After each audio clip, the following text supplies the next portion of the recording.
Hey guys, पढ़ाई सही चल रहा है? पक्का? चलो, आज हम क्या डिस्कस करेंगे उसको एक बार सुनते हैं।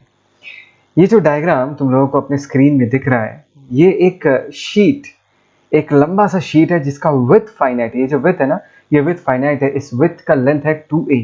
इस विड्थ का लेंथ 2a है, लेकिन इसका जो लेंथ है, द लेंथ इज इनफाइनाइट। ये प्लस इन्फिनिटी से माइनस इन्फिनिटी तक एक्सटेंड करता है इसका length. That means this is a sheet of infinite length, but इसका विड्थ जो है वो फाइनाइट है और उसका वैल्यू हम कितना लेंगे? ट्वाइस ही लेंगे। ठीक है। सेकेंडली, ये जो शीट है इसके सरफेस के अलोंग करंट फ्लो कर रहा है। क्या बोला मैंने? ये जो शीट है इसके सरफेस के अलोंग करंट फ्लो कर रहा है। ये डायग्राम दिख रहा है, ये देखो करंट मैंने एरो साइन से दिखाया है और ये सारा करंट इस शीट के सरफेस से पास कर रहा है। ठीक है। अच्छा, अभी हमको निकालना क्या है? हमको ये निकालना है कि यहाँ से शीट के सेंटर से r डिस्टेंस ऊपर, this is the perpendicular bisector, r distance ऊपर यहाँ पर इस करंट कैरिंग शीट के लिए इस जगह पर रिजल्टेंट मैग्नेटिक फील्ड कितना होगा, ये हमको निकालना है। Is the idea clear? Sheet के सेंटर से r डिस्टेंस ऊपर, r परपेंडिकुलर डिस्टेंस ऊपर इस जगह पर इस शीट के लिए रिजल्टेंट मैग्नेटिक फील्ड कितना होगा वो हमको बताना है। ठीक है, तो यही है आज हमारा टास्क।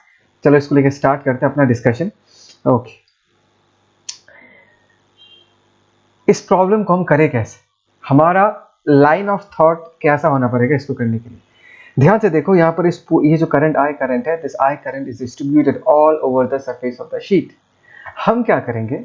हम इसके एग्जिट से, ये जो ब्लैक डॉटेड लाइन हमने दिखाया है, इसके एग्जिट से x डिस्टेंस पे dx थिकनेस का हम एक स्ट्रिप मानते हैं। क्या मानते हैं? एक स्ट्रिप मानते हैं। x डिस्टेंस पे dx थिकनेस का एक स्ट्रिप मानते हैं। और ये जो स्ट्रिप है, तुम इसको कैसे देखोगे?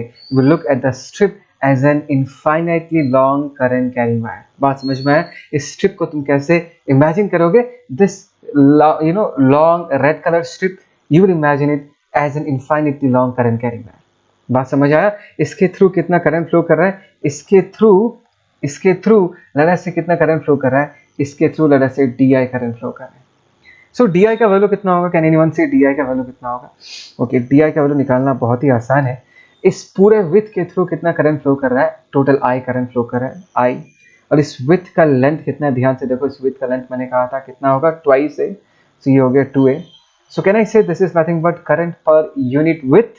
Current per unit width, per unit width इतना करंट फ्लो कर रहा है, तो dx width के थ्रू कितना करंट पास करेगा? इसके साथ हमको सिंपली क्या करना है? dx को मल्टीप्लाई कर देना है, तो हमको di का वैल्यू पता चल जाएगा कि ये जो हमने एक इनफाइनाइटली लॉन्ग dx थिकनेस का एक करंट कैरिंग वायर इमेजिन किया है, इसके थ्रू कितना करंट फ्लो करता है। तो नेक्स्ट हम ये सोचेंगे कि इस infinitely long current carrying wire के लिए इस जगह पर कितना फील्ड है, और हमको ये पता है कि infinitely long current carrying wire के लिए कितना मैग्नेटिक फील्ड होता है, उसका फॉर्मूला हमको पता है, and that formula is mu not I by 2 pi are.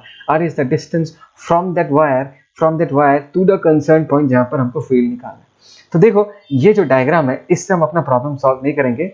Will go for this diagram. This is basically the front view of the sheet. इस शीट को अगर तुम यहाँ से देखोगे, फॉर एग्जाम्पल इस शीट को अगर तुम यहाँ से देखोगे तो तुमको ये पिक्चर दिखाई देगा। Is that clear?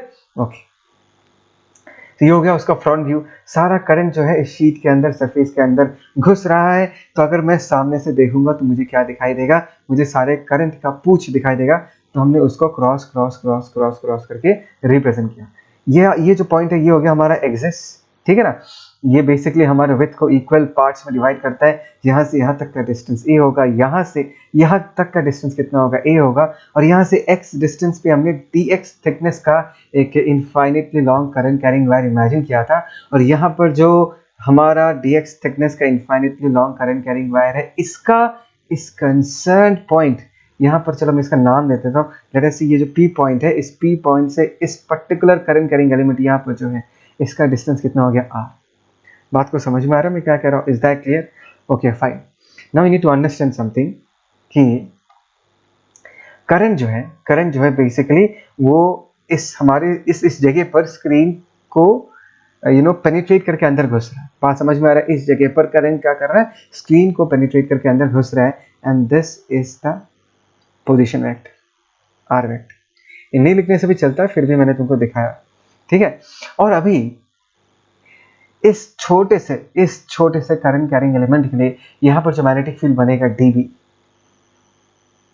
उसका वैल्यू कितना होगा? हम सबको पता है कि infinitely long current carrying wire के लिए कितना होता है, that is mu not I के जगह हम लोग क्या लिख देंगे इन this case, di divided by in this case 2 pi and r is the distance in this case, इसकी जगह हम क्या लिख सकते हैं, r लिख सकते हैं, है ना, ये लिख सकते हैं। नेक्स्ट इंपॉर्टेंट चीज क्या है, इसका डायरेक्शन किस तरफ होगा। सो वही टेक्निक है, मैंने तुमको पहले भी सिखाया था, आई थिंक सो तुमको आपको तक समझ में आ गया। Take your right hand, put your thumb along the direction of current. Just imagine तुम्हारा थंब अगर करंट की तरफ फ्लो कर रहा है, तुमने अपने थंब को अगर करंट की तरफ रखा है तो फिंगर्स कर्ल करके अगर पी पॉइंट से पास करेगा, कहाँ से पास करेगा, पी पॉइंट से पास करेगा, तो वो कुछ इस तरफ होगा। दिख रहा है ये direction? Yes. So this is the direction along which इस यहाँ पर जो करंट कैरिंग एलिमेंट है, ट्राई टू अंडरस्टैंड। तो चलो इसको थोड़ा सा ऐसे मार्क कर देता हूँ ताकि तुमको ये समझ में आए। यहाँ पर जो करंट कैरिंग एलिमेंट है, इसके कारण जो मैग्नेटिक फील्ड यहाँ पर प्रोड्यूस हो रहा है, it is basically along this direction. Is that clear? It is basically along this direction. और ये हॉरिजॉन्टल के साथ कितना एंगल बना रहा है? थीटा एंगल बना रहा है। पक्का? ये हॉरिजॉन्टल के साथ थीटा एंगल बना रहा है। और ये जो आर है यानी ये जो डीबी है, both of them are at 90 degree to each other. तुमको पता है ना कि जिस प्लेन में बेसिकली हमारा करंट कैरिंग एलिमेंट लाई करता है और आर वेक्टर लाई करता है, उस प्लेन के परपेंडिकुलर होता है हमारा डीबी वेक्टर। तो डीबी जो है वो आर के क्या है? Perpendicular. Be very very clear about this fact. DB जो है वो आर की क्या है? परपेंडिकुलर है। ये अगर थीटा है तो ये बाकी का एंगल कितना होगा? 90 minus theta. Try to understand. ये बाकी का एंगल कितना होगा? 90 माइनस थीटा। ये बाकी का एंगल अगर 90 माइनस थीटा है तो इस एंगल का वैल्यू कितना होगा? This angle will be theta, because ये और ये क्या है? 90 डिग्री। बात को समझो। चलो मैं लिख के देता हूँ। ये जो बाकी का एंगल है ये मिटा दूंगा मैं। ये जो बाकी का एंगल है ये कितना होगा? This is 90 minus theta. और अगर मैं इस ब्लू लाइन और ग्रीन लाइन को कंसिडर करो तो ये दोनों एक दूसरे के साथ 90 डिग्री बना रहा है, तो इस एंगल का वैल्यू कितना होगा? Theta. Is that clear? Okay, पक्का समझ आया? ओके।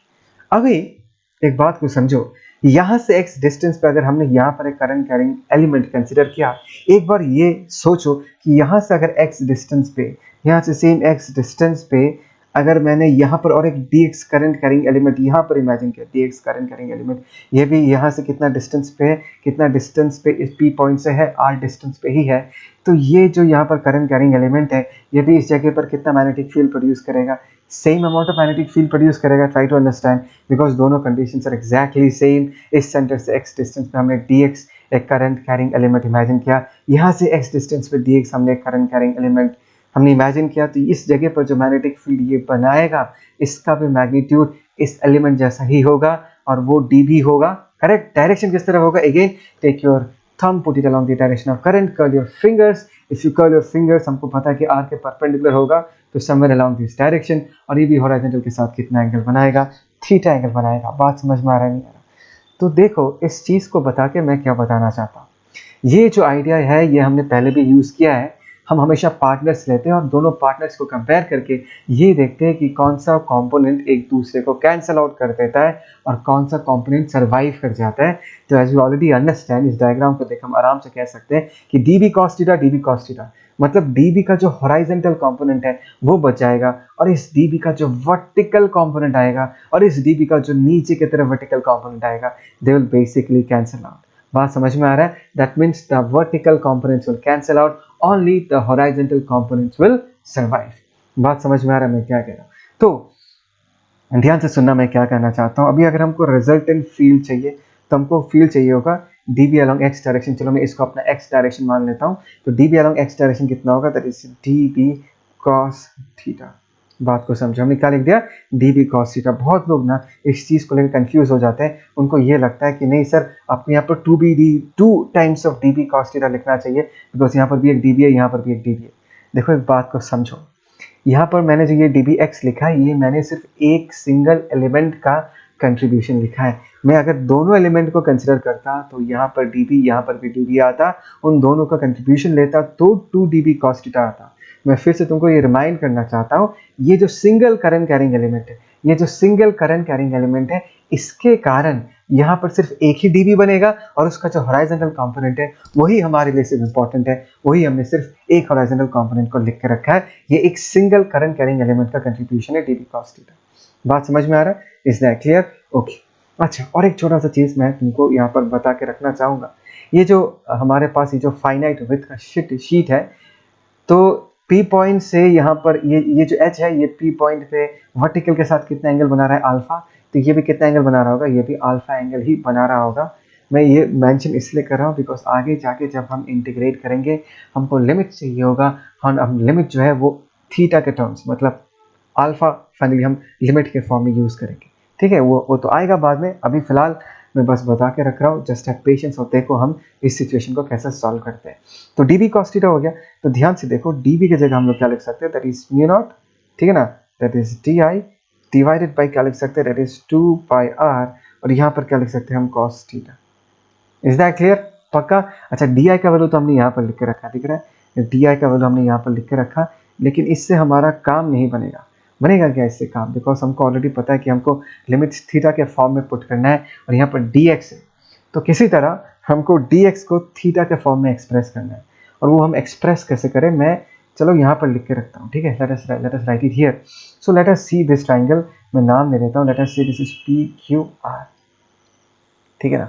तो ध्यान से देखो, इन ट्राइंगल PQR, यहाँ पर देखते हैं, ये बताओ कि tan थीटा कितना होगा? ये बताओ, tan theta in this case कितना होगा? tan theta is equal to what? Perpendicular by base, that is in this case equal to what? x by r।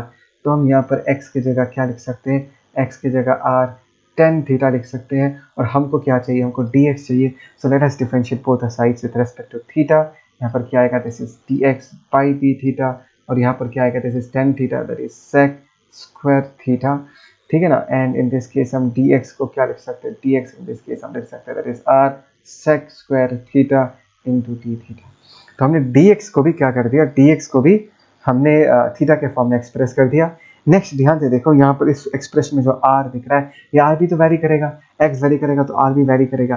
तो इस r के वैल्यू को भी हमको थीटा के फॉर्म में एक्सप्रेस करना है। और ध्यान से देखो, इसी ग्रीन कलर का जो तुमको लेंथ दिख रहा है, जो कि r है, r का जो हॉराइजॉन्टल मतलब ये जो वर्टिकल कंपोनेंट है, that is equal to capital R। समझ में आया मैं क्या कह रहा हूँ? ये जो ग्रीन कलर का r लेंथ दिख रहा है, r cos theta will be equal to what? Capital R।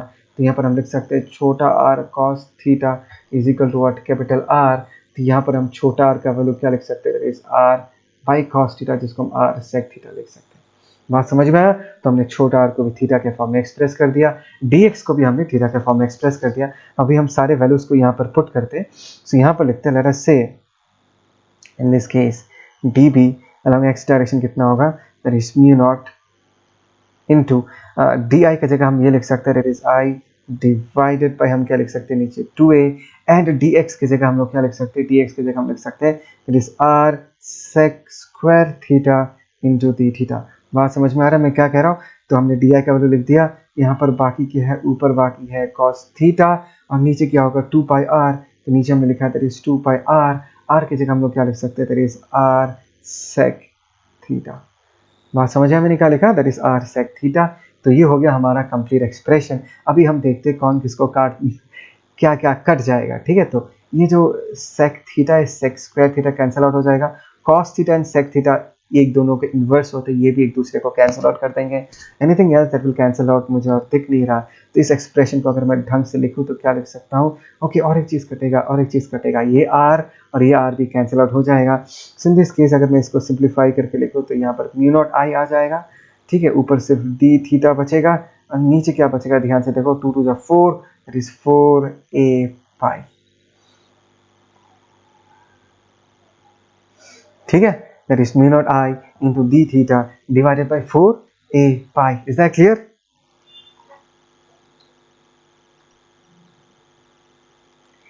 I hope so तुमको यहाँ तक का कैलकुलेशन तो समझ में आ गया, ठीक है ना?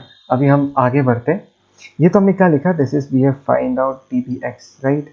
अभी अगर हमको रिजल्टेंट फील्ड निकालना है तो इस क्वांटिटी को क्या करना पड़ेगा? इस क्वांटिटी को इंटीग्रेट करना पड़ेगा। तो यहाँ पर भी हमने इंटीग्रेशन लगा दिया, ठीक है? अच्छा, रिजल्टेंट फील्ड क्या होगा? 0 से फाइनली फील्ड कितना हो जाएगा? p, एंड यहाँ पर वैरी क्या करेगा? ध्यान से देखो, d theta, that means theta vary करेगा। तो हम कहाँ से चालू करेंगे, x का वैल्यू ट्राई टू अंडरस्टैंड। यहाँ पर x का वेरिएशन नहीं है, लेकिन अगर हमको पूरे शीट को कवर अप करना है तो इस एंड से लेके इस एंड तक हमको ट्रैवल करना पड़ेगा। ठीक है, तो थीटा जो है, थीटा का छोटा बाई डी थीटा हम कहाँ से मेजर कर रहे हैं, ये जो ब्लू कलर का वर्टिकल लाइन दिख रहा है, इस वर्टिकल लाइन से हम थीटा मेजर कर रहे हैं। तो एक को मैं क्या लिख दूंगा, माइनस अल्फा, दूसरे को हम क्या लिख देंगे, plus alpha. That means variation क्या होगा, माइनस अल्फा से लेके प्लस अल्फा तक। तो हमने लिमिट्स लिख दिया माइनस अल्फा से लेके प्लस अल्फा तक। साइन का ध्यान रखना बहुत ज़रूरी है, बिकॉज एक तरफ अगर हमने पॉजिटिव माना है एंगल मेजर करने के लिए, तो दूसरी तरफ हमको एंगल का साइन क्या देना पड़ेगा, नेगेटिव देना पड़ेगा। तो यहाँ पर अगर मैं फाइंड आउट करूँ resultant field, that means be in this case कितना आ जाएगा, दैट इज म्यू नॉट, ऊपर क्या आ जाएगा आई डिवाइडेड बाई नीचे कितना है, ध्यान से देखो, दैट इज 4, एक मिनट, नीचे आ गया, that is 4 pi A and integration of D theta is theta. और अगर हम लिमिट्स पुट कर दे, चलो हम लिमिट्स पुट कर देते हैं माइनस अल्फा से लेके प्लस अल्फा तक। अगर हम लिमिट्स पुट कर दे तो क्या आएगा, this is mu not I divide by 4 pi A and यहाँ पर कितना आ जाएगा, दिस इज 2 अल्फा, 2 2 are 4। तो यहाँ पर फाइनली कितना आएगा, this is mu not I alpha divided by क्या आ जाएगा, दिस इज 2 पाई ए, है ना। अच्छा, अभी हमको अगर अल्फा का वैल्यू लिखना है, एक बार अल्फा का वैल्यू क्या होगा इस ट्राइंगल से देखते हैं। 10 अल्फा को हम क्या लिख सकते हैं, 10 अल्फा का वैल्यू हम क्या लिख सकते हैं, 10 alpha in this case is equal to what, perpendicular by base, that is a by r लिख सकते हैं। यस, a बाय r लिख सकते हैं। तो अल्फा का वैल्यू हम क्या लिख सकते हैं, this 10 inverse of a by r, इस अल्फा का वैल्यू लिख सकते हैं। तो यहाँ पर हम चलो लिखते हैं, that is mu not I pi divided by 2 pi A and alpha की जगह हम लोग क्या लिख सकते हैं, that is 10 inverse of a by r, है ना। So this is the resultant expression for magnetic field that we are talking about. That means sheet से r distance ऊपर अगर magnetic field कितना होगा ये पूछा जाता है। So this is the expression. बोलो ये समझ आया नहीं आया, बहुत सिंपल सा क्वेश्चन है, लेकिन थोड़ा सा कैलकुलेशन तो है, आई एग्री विद दिस, और that is how you solve the problem. ठीक है, अभी यहाँ पर एक क्वेश्चन बन सकता है कि ये पूछा जा सकता है, इसको ना अच्छे से डायग्राम बना के अच्छे से इसको पॉज करके भी लिख के रखो। हाँ, उसके बाद आगे बढ़ते हैं।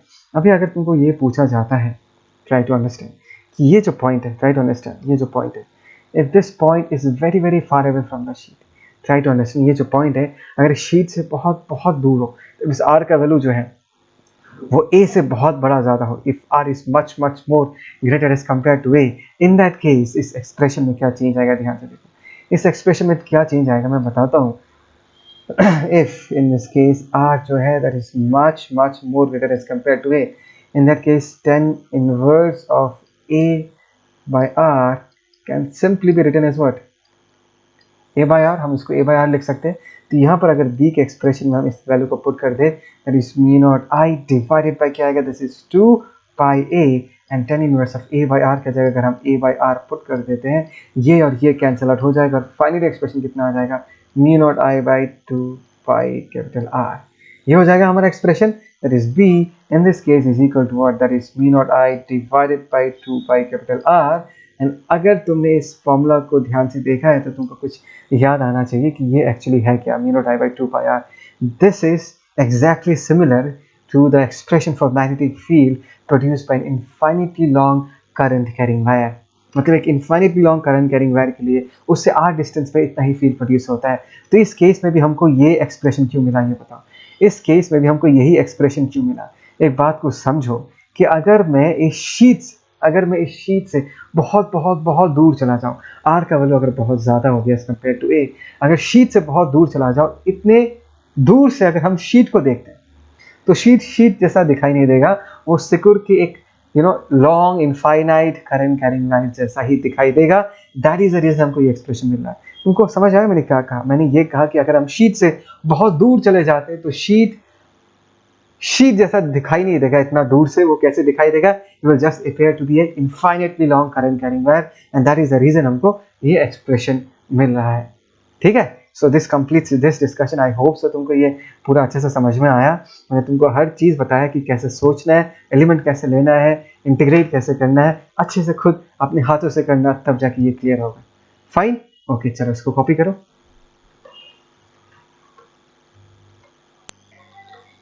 ये हमारा नेक्स्ट करंट कैरिंग वायर है। पहले तो ये देखते हैं कि ये दिखने में कैसा है। सबसे पहले ये जो वायर है दिस इज इनफाइनाइट, ये इन्फिनिटी तक एक्सटेंड करता है और इसका क्रॉस सेक्शन जो है वो थोड़ा इंटरेस्टिंग है बिकॉज इसका जो क्रॉस सेक्शन है it is in the shape of a thin half ring. दिख रहा है, it is in the shape of a thin half ring और इसके थ्रू, इसके सरफेस के थ्रू दिख रहा है ये जो करंट है इसके सरफेस के थ्रू पास कर रहा है ऐसा, ठीक है ना। And the current is actually, इसका जो डायरेक्शन अगर ध्यान से देखोगे ये सारा क्रॉस साइन दिख रहा है ना, क्रॉस साइन से हमको क्या पता चलता है कि करंट एक्चुअली किस तरफ पॉइंट कर रहा है।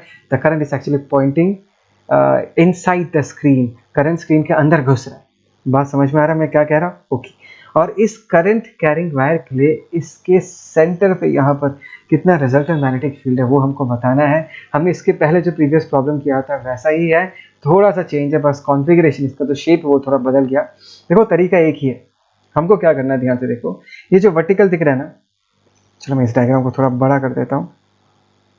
ओके,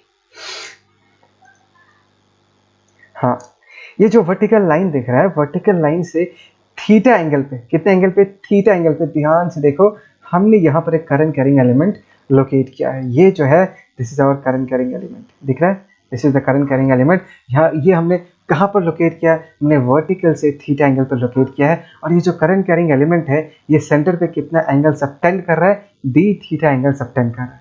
बात समझ आया? ये जो करंट कैरिंग एलिमेंट है ये सेंटर पे डी थीटा एंगल सबटेंड कर रहा है। इसका थिकनेस हमने dx लिख के रखा है, लेकिन dx की जगह अगर इसके रेडियस को मैं r मानता हूँ तो मैं इसको क्या लिख सकता हूँ? r इंटू डी थीटा पे लिख सकता हूँ। dx is the thickness. Is that clear? पक्का समझ में आया? तो यहाँ पर जो हमने करंट कैरिंग एलिमेंट चूज किया है इसके थ्रू कितना करंट फ्लो कर रहा है आराम से निकाल सकते हैं। इसके थ्रू बहुत ही कम करंट फ्लो कर रहा होगा, इसको हम di लिख सकते हैं। और di का वैल्यू हम लोग क्या लिख सकते हैं? दैट इज, देखते हैं क्या लिख सकते हैं। मुझे पता है कि ये जो तुमको क्रॉस सेक्शन दिख रहा है ना, ये जो क्रॉस सेक्शन दिख रहा है इसका लेंथ कितना होगा? इसका लेंथ होगा half of the circumference of the circle, that is in this case equal to pi capital R। और इस लेंथ के थ्रू कितना करंट फ्लो कर रहा है? टोटल में I करंट फ्लो कर रहा है। So what is the current flowing per unit length? That is I divided by what? हम पाई R लिख सकते हैं, है ना, इनटू दिस इज करंट पर, एक मिनट, दिस इज करंट पर यूनिट लेंथ, तो dx थिकनेस से कितना पास करेगा इनटू dx, ऐसे लिख सकते हैं। सो इसको अगर हम और सजा के लिखे तो हम क्या लिख सकते हैं? I divided by pi R। और dx के जगह हम लोग क्या लिख सकते हैं? I into d theta. R R को कैंसिल आउट कर देगा और यहाँ पर क्या बचेगा? I d theta divided by what? Pi. So this is the current which is basically flowing through this current carrying segment that we have chosen. एक बात समझो, ये जो सेगमेंट है वो इसके थ्रू जो करंट फ्लो कर रहा है वो एक्चुअली स्क्रीन के अंदर फ्लो कर रहा है और इन्फिनिटी तक एक्सटेंड कर रहा है। बात समझ आया? तो ये जो करंट कैरिंग एलिमेंट है, दिस करंट कैरिंग एलिमेंट से इस सेंटर का डिस्टेंस कितना है? That is capital R। Is that clear? तो इस करंट कैरिंग एलिमेंट के लिए यहाँ पर जो मैग्नेटिक फील्ड प्रोड्यूस होगा वो किस तरह प्रोड्यूस होगा? मैंने हमेशा सिखाया था, ये अगर R है, ये अगर इसका पोजीशन वेक्टर है, इसके रेस्पेक्ट में ये पॉइंट अगर यहाँ पर लोकेटेड है, ये अगर R वेक्टर है हमेशा इसके परपेंडिकुलर होगा। So this is the dB that we are talking about. Is that clear? dB का वैल्यू कितना होगा? एक infinitely long current carrying wire के लिए जितना मैग्नेटिक फील्ड होता है और उसका वैल्यू कितना होगा? That is mu not, current कितना हो रहा है? That is di divided by क्या लिख सकते हैं? That is 2 pi capital R लिख सकते हैं। Is that clear? Okay okay fine, समझ में? dB का तो वैल्यू हमने लिख लिया। लेकिन ऐसे केसेस में मैंने तुमको हमेशा ये सिखाया था कि इसका हमेशा एक पार्टनर एग्जिस्ट करता है। ध्यान से देखो, there is a partner just इसका ऑपोजिट साइड में यहाँ पर एक पार्टनर है, इसके लिए भी इस जगह पर उतना ही मैग्नेटिक फील्ड प्रोड्यूस होगा, dB होगा। डायरेक्शन किस तरफ होगा? ये अगर R वेक्टर है तो इसके परपेंडिकुलर होगा, कुछ इस तरफ से होगा dB, है ना, कुछ इस तरफ से होगा dB। और यही चीज़ मैंने तुमको पहले भी सिखाया था, यहाँ पर थीटा एंगल बनाएगा। और अगर मैं दोनों dB को कंपेयर करूँ, वी कैन ईजिली से जो वर्टिकल कॉम्पोनेंट्स है, this vertical components will cancel out, सिर्फ बचेगा कौन? सिर्फ बचेगा हमारा हॉराइजॉन्टल कॉम्पोनेंट। बात समझ में आ रहा है? Is that clear? फाइन। तो अभी अगर मैं तुमको पूछूं, मैं इसको मिटा देता हूँ, क्लमजी नहीं करूंगा इस जगह को। अभी अगर मैं तुमको पूछूं यहाँ पर सिर्फ इस एलिमेंट के लिए, सिर्फ एक करंट कैरिंग एलिमेंट के लिए इफेक्टिवली यहाँ पर मैग्नेटिक फील्ड का कितना कंट्रीब्यूशन आता है, तो तुमको बोलना चाहिए सिर्फ dB तो है, लेकिन dB पूरा कंट्रीब्यूट नहीं होता। Let us talk about dB cos theta, because dB cos theta will be the only component of magnetic field which will survive at this particular point, dB cos theta। है ना। तो इसको मैं dbx लिख देता हूँ because it is let us से pointing towards x direction. dbx, db की जगह हम लोग क्या लिख सकते हैं, that is mu not di divided by क्या लिख सकते हैं, that is 2 pi capital R, and यहाँ पर हो गया हमारे पास cos थीटा, है ना। अच्छा, अभी अगर हम इसको सिंप्लीफाई करें, mu naught by 2 pi R तो पहले से था, लेकिन हमने di को पहले से लिख के रखा, क्या लिख सकते हैं, that is i d theta divided bye नीचे हम क्या लिख सकते हैं, पाई लिख सकते हैं, तो हमने di भी लिख दिया और यहाँ पर क्या बचा, this is cos theta. Is that clear? तो ध्यान से देखो यहाँ पर क्या क्या आएगा। इसको अगर हम सिंप्लीफाई करें तो हमको क्या मिलेगा, देखो that is mu not I ऊपर नीचे क्या होगा, that is 2 pi square R, ध्यान से देखो 2 पाई स्क्वायर आर, और यहाँ पर क्या होगा cos theta into d theta, and this is the magnetic field along x direction. अभी अगर हमको रिजल्टेंट मैग्नेटिक फील्ड निकालना है तो यहाँ से एलिमेंट चूज करना पड़ेगा, नेक्स्ट एलिमेंट नेक्स्ट करते करते करते करते करते करते करते करते करते करते करते करते यहाँ तक पहुँच रहे हैं। तो ये अगर वर्टिकल है, इस एलिमेंट को लोकेट करने के लिए ये वाला एंगल कितना होगा, इसको अगर मैं -π/2 बोलूंगा, -π/2 से घूम के यहाँ तक कितना होगा 0, 0 से फिर बढ़ के कहाँ तक जाना पड़ेगा, यहाँ तक जाना पड़ेगा, और इस एंगल का वैल्यू कितना होगा π/2।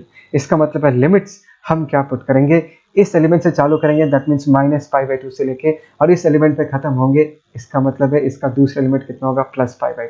समझ में आया? तो लिमिट्स होगा -π/2 से लेके +π/2 तक। ओके, आई होप से तुमको ये फंडा समझ में आया।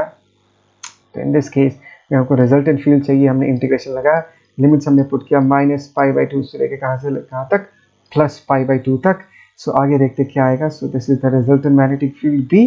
एक मिनट, ओके, सो बी की जगह हम लोग क्या लिख सकते हैं, that is mu not I divided by क्या लिख सकते हैं, this is 2 pi square R integration of cos theta into d theta, that is sin theta, and sin theta में हम लिमिट्स क्या पुट करेंगे, -π/2 से लेकर कहाँ तक, +π/2 तक। और इसको अगर हम सॉल्व करेंगे हमको क्या मिलेगा, mu not I divided by 2 pi square r sin 91 plus sine of -π/2, बाहर भी एक माइनस है, दोनों मिलके +1 हो जाएगा, 1 + 1 2, और ये 2 कैंसिल आउट हो जाएगा, एंड फाइनली हमको क्या एक्सप्रेशन मिलेगा, that is mu not I divided by what, divided by pi square are.